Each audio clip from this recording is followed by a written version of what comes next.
Blue Devil gang shit, you already know what it is. Yeah. Alright, check this out. You guys are back on the episode of Blue Devil Reactions, and what we have going on today, it is a video titled The Story of Diablo, a Gangster or a Serial Killer. Now check this out. This is different from the type of videos we react to, right? This is like a news report mini documentary on an alleged suspect Southsider from LA County. But you already know, before we get into this video, if you guys are new to Blue Devil Reactions, make sure you go over to the subscribe button, hit the bell, make sure you subscribe, make sure you guys run up the comments, run up the likes. You know, we drop 2 to 3 videos a day. For those that don't know, for those that are new here, we consistently upload new content daily. Now, if you guys don't follow us on the main page, The Hater World, make sure you go over there as well. Comment, like, subscribe. I don't know why that page is in a slump. I don't know why that page has been stuck for a while.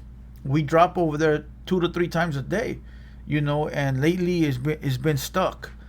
Don't know why, but you know what? There's no complaining and no crying. The remedy is to work harder and work harder and work harder. So that's what we're going to do. Other than that, this Friday we're going to do live music video reactions. So if you guys want to get your music played, if you're an upcoming artist, if you just want to come through and get your music heard, come through. We're going to be live at 7 p.m. and it don't stop until the requests stop coming in. Now, last Saturday was sort of was sort of boring. We had a lot of crybabies in the comment section talking about why we going to pay for music if it's free. Then take your ass to YouTube and go over there and listen to it for free. You feel what I'm saying? Like, ain't nobody got you here.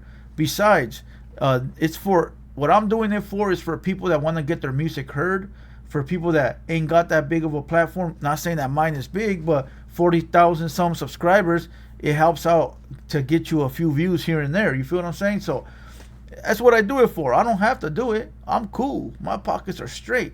But I do it so the homies can get a little bit of shine. Now, if you can't pay 13 bucks, $10, and that's on you. You feel what I'm saying? You don't be going to the karaoke night and be like, hey, I got $2. I know it's 20 to play my song, but I got 2. Now you pay because you're there. You're experiencing it with the people that are around you. You're having a good time.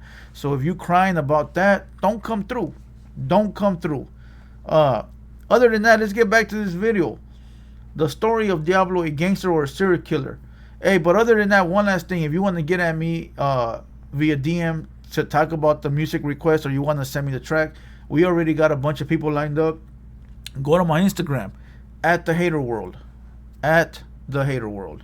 Other than that, let's get into this video and get you guys a Southsider's reaction. Let's go. The conduct of 2 gangsters is a cancer in our community that needs to be cut out. Those are the prosecutor's opening words in a case that involves gang violence, Mexican mafia shot callers, and innocent victims murdered on Southern California streets. Chris Blatchford is here now with the story. Chris. This is old, bro. That lady, I think, still works at the news station. This is probably from the early 80s.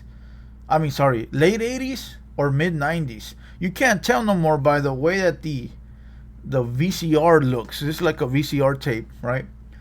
But she's worked for Fox 11 News out here in Southern Cali, and I think I still see her on the news, bro, when it just randomly comes on.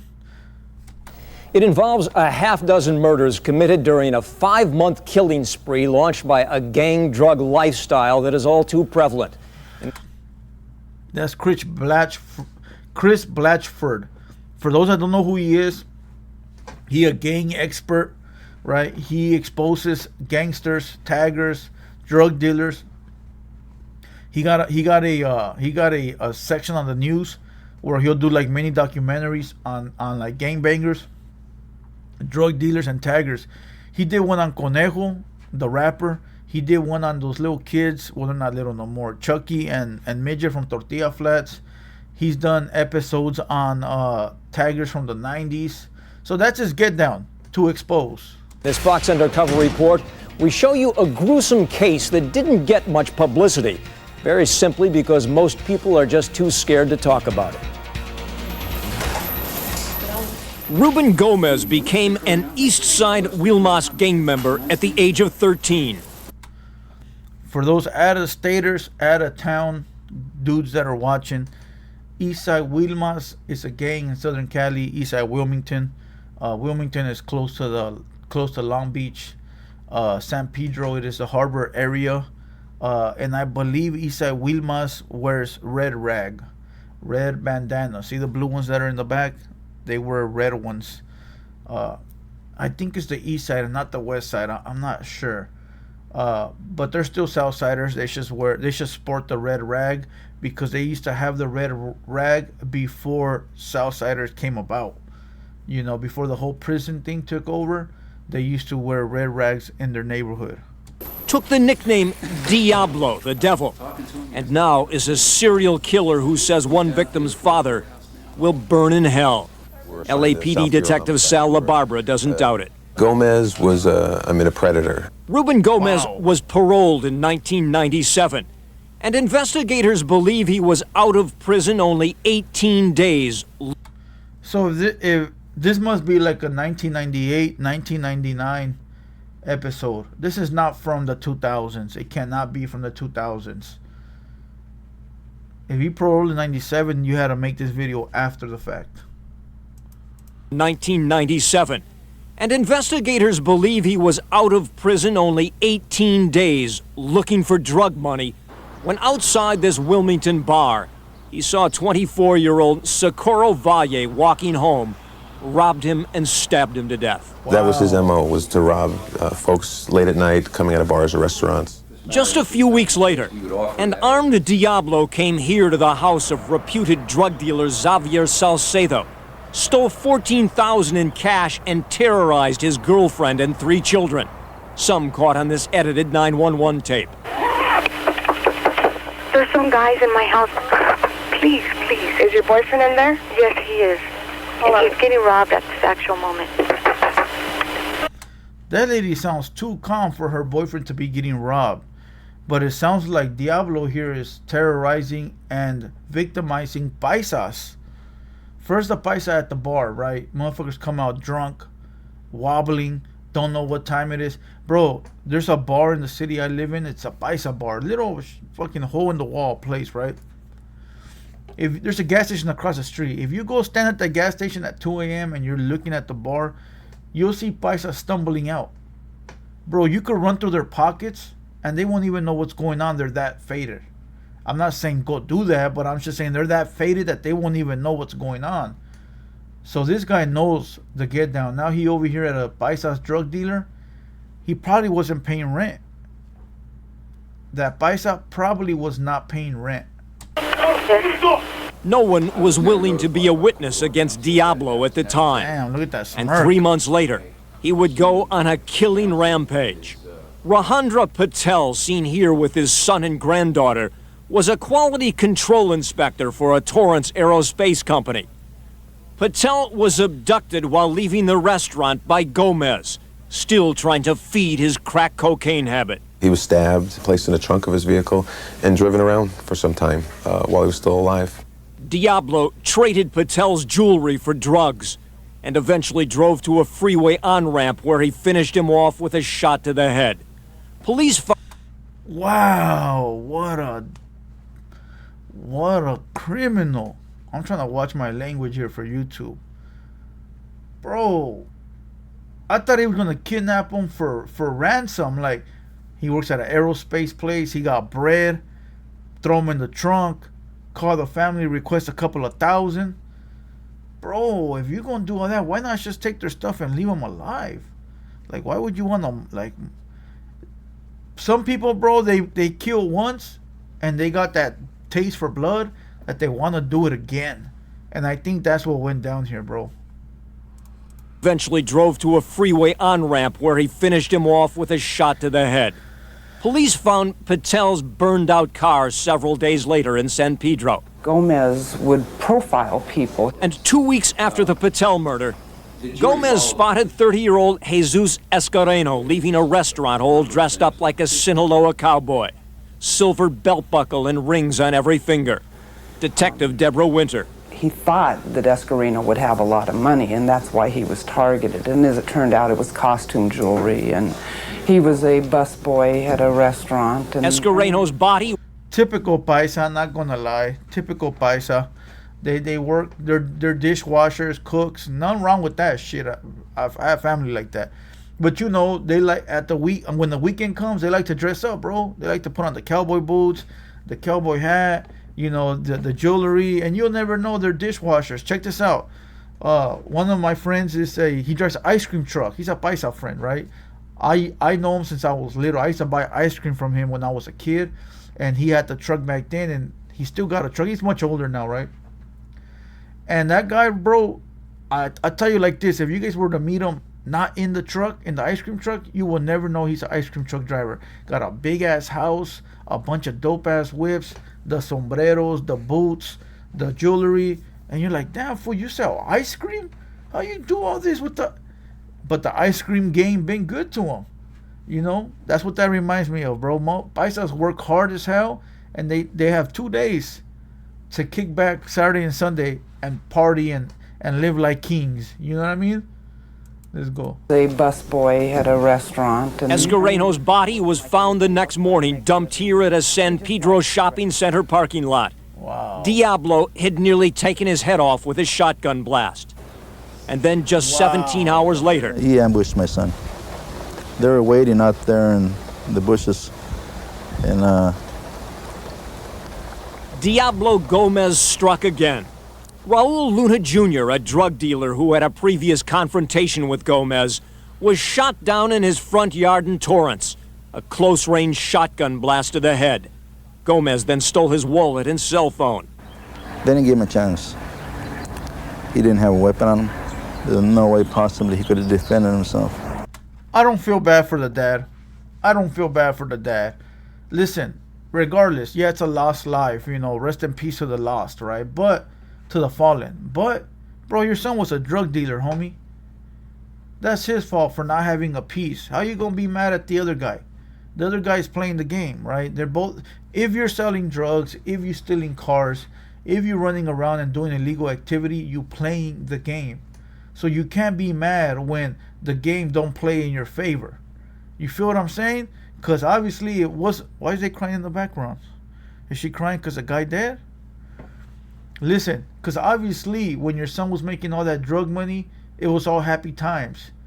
But when something bad happens, you can't feel bad. Like, I feel bad that a life was taken so young, you know, and the guy could have still been here, and who knows what he would have, you know, maybe he would have had a family now. But as far as like playing the game, it's part of the game, homie. Mr. Luna knows Raul took a bad turn dealing drugs, but also remembers a good son and Army veteran who once worked with kids at a Wilmington youth center. He didn't deserve cold-blooded murder. Meanwhile, investigators claim Diablo was taxing and ripping off drug dealers tied to La M, the Mexican mafia, and he was not giving them a cut. So mafia... Well, this is getting spicy. You know, a lot of people, bro, a lot of dudes will get a little position of power, and they will, what's the word I'm looking for? They will abuse it. People that have never had power, right?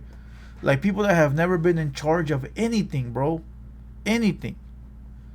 They'll get a little bit of power, bro, and they'll abuse it. And that doesn't go for like the criminal gangs. It goes for anything, bro. I used to live in an apartment complex where some fat white lady was a manager. And that lady, bro, she was like hawking everyone and everything. And you could tell like this lady's never been in charge of anything. Like, and she got a little bit of power by the owner. And now she thinks she's, you know, Donald Trump. You know, she was a full-time Karen. And that's what it seems like right here. This guy was given a little bit of power, and he was on the rampage, bro, doing things he shouldn't have been doing. Associate Arturo Grajeda, known as Shady, was then given orders to execute Diablo. Wow. But not until La M used him first, according to Sheriff Sergeant Richard Valdemar. Typically, the Mexican Mafia will take someone who has offended them, done something unsanctioned, and then tell them, hey, look, we can fix this. Diablo, say detectives, went for the deal. It involved Robert Dunton, a 500-pound San Pedro drug dealer known as Güero, who... For those that didn't understand the message right here, which means that that fool Diablo is in bad standings with the big guys, right? With the big guys. And they told him, look, you want to make this right? You got to do this. Remember the movie Blood In, Blood Out, when they told, and this is a bad way of putting it, but when they told that Miklo, if you want to be part of this, you got to go take out somebody we can't get, or somebody that would cost us a lot of soldiers. And he killed that gay guy, the guy that sucked his finger. What's his name? Big Al. Remember? This is something like that. You know, they told this guy, Diablo, look, you want to be in good standings again? Then you got to do us a favor. And once you do that favor, you're good. But in all true reality, the big guys are just toying with him. They know that they're going to kill him anyways, so they might as well put him to work before they kill him. Refused to pay mafia taxes. And his bodyguard, Robert Acosta, nicknamed Spider. They had bragged that they would not pay tribute to the Mexican mafia. They'd armed themselves against any kind of an intrusion by anybody representing the Mexican mafia. Wow. But Diablo moved in with them. This other roommate called Popeye, whose face we have concealed, explains how that came about. Diablo and Weddle got to be friends, or so-called friends. Diablo was using Weddle, the fat guy, to sell the dope. So he'd go around to dope dealers and rip them off. And now Diablo, to save his own skin, agreed to execute Güero and Spider for the mafia. Shady Grajeda set up a meeting of all four players here at Güero's house. And using this sawed-off shotgun, Diablo put one round in Spider's throat and pumped three more into Güero. Wow. Grajeda nearby with another shotgun, making sure Diablo carried out his orders. Roommate Popeye. Wait. So Diablo killed the fat man and his bodyguard. Sounds like a fucking movie, don't it? Boom. And then there was somebody behind Diablo that was ready to kill Diablo. Wow. I later called 911. One of them was laying on the floor and the other one sitting on the couch. And they're both dead with a capital D. A few days later, Spider's wife found this note in the family Bible. It reads, "Went to meet Shady. Don't like the meeting at Big Güero's." 2 weeks ago, Shady Grajeda was sentenced to life in prison without parole for orchestrating the hit. Life imprisonment. He showed no emotion. Several weeks before that, The penalty of death. Gomez was given the death penalty for a series of murders. He was a rogue killer. The judge noted, like Shady, Diablo showed no remorse at all. But it was Raul Luna Sr., the only victim family member with courage to speak. That's the drug dealer that got killed. Damn, so they didn't kill, or they haven't killed Diablo? That's a trip. I thought they would kill him like right after. Who put the killer in his place. Just a damn coward, you know that? You gotta go around shooting people in the back. Because you're not a man, you're a damn dog. The day that they put you to death, I'm gonna be there. And he took more than my son's life, added Mr. Luna. He took part of mine. And the prosecutor in this case reminded the jury, and these are his words, "When good people remain silent in the face of evil, then only evil is heard." He went on to say, it's time for evil to be removed from this community. What? So what happened to Diablo? Does anybody know if he's still alive or if he got the death? Well, he got the death penalty, but did he get put to death? Wow. That's just a trip. Not gonna lie. Hey, that was a good one. That was a good one. Whoever sent me that, send me another. Listen, I want to know. I'm very curious if they killed Diablo or if he ended up getting, well, if he got killed by the Mexican mafia or if he got killed by, you know, lethal injection or the gas chamber. I'm not sure how they do it now. I don't pay attention. But I'm very curious. Damn, that's crazy. Hey, that was a good one. There's a lot of evil people in this world. Listen, you got to protect yourself at all costs. If you're playing the game, you can't cry when something bad happens to you. If you don't want nothing bad to happen to you, don't play the game. Stay away from it. The game is not for everyone. A lot of people are not built for the game. You know, and if you happen to win and beat the game, then stay away after you win and beat the game. Know when it's time to walk away. That's the problem. Let me tell you. A lot of people win at the game, and they just don't know when to stop. They don't know when to say, hey, I've already surpassed all these levels. I've already got away with all these things. I've already made a lot of money. My health is good. My family's cool. You know what? It's time to stop. A lot of people don't know when to do that. And that's how they end up dead for being greedy, or they end up in prison. Excuse me, for a very long time. I'll tell you guys a story when I walked away from the game. And I don't mean the gangs. I don't mean the life. I just mean away from the activities that I was doing that were against the law. And I'll tell you guys that in a different episode. You know, but I don't want people thinking that I walked away from the gang life or the homies, because that's not it. I'm talking about, like, you know, the activities that we was doing near the border. But check this out. I'm gonna kill this video. We're laying call it a day. I hope you guys enjoyed this one. Once you're done watching this video, go over to the hater world. I got a video over there. Run up the likes, run up the comments. You already know, nothing but love. Other than that, I'm Blue Devil, and you guys were watching Blue Devil Reactions, and we out.